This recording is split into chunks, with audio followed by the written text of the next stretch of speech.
So in this strategy, we are trying to find whenever there is a sudden move to do stop loss hunting. So we all know what stop loss hunting is. Basically, let's say if we take this example, I'm showing you TCS on a 30 minutes time frame, and you will notice that the stock was going up here, and suddenly there was this big red candle, and this acted more like a stop loss hunting, and then the stock kept going up. So in these kind of cases, we are trying to make profits by taking the perfect entry. So basically, whenever we get this kind of thing where the stock comes down very quickly, we can go for a reversal trade. That means we can go for a buying trade, but how will we know that? So for that, I'm using two indicators. The first indicator is the moving average. So the pink line that you see in the middle, that is the moving average. And what the criteria is, that generally you will notice that the pink line and the stock, so the stock and the pink line will go very close. This is a 9-period moving average, and the blue lines are the Bollinger Bands. So we know that Bollinger Bands are the levels at which there are chances, if the stock touches these levels, it can take a reversal, right? Because as per Bollinger Band, I've used a normal 2 standard deviation Bollinger Band. So let me show you the settings as well.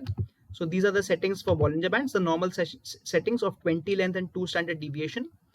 And let me show you the settings of EMA as well. This is the normal SMA. You can use SMA or EMA, up to you. And this is a 9 moving average SMA. So as I said, we are using 2 indicators, and you will notice that most of the times the stock goes very close with the SMA. And one more thing to notice, that the difference, so when the stock is going up, the difference between the Bollinger Band and the EMA, this difference is less, and the other difference, the other side, the difference is more. So difference between the Bollinger Band and the moving average here is smaller compared to here. But whenever you see a sudden move, so I've marked this sudden move in the red candle.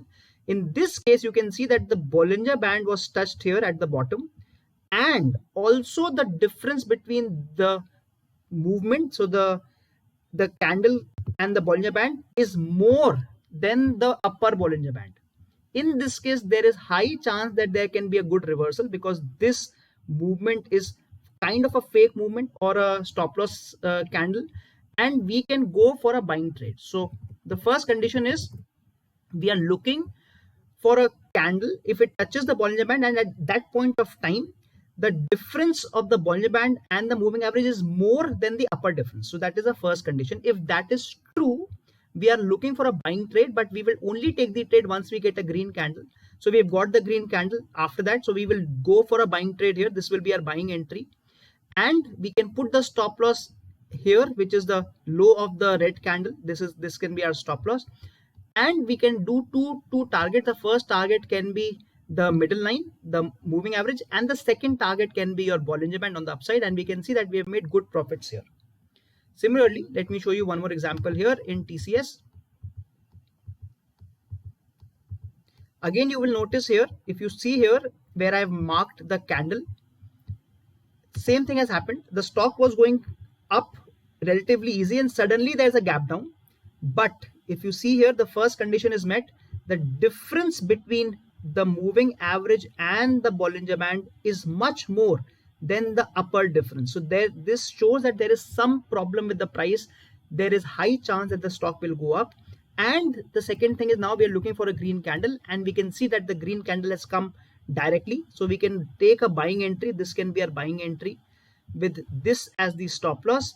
And again, we can have 2 targets. Either the first target can be the moving average, or the second target can be as soon as it touches the upper Bollinger Band, which is somewhere here. So those are the kind of trades that I usually take.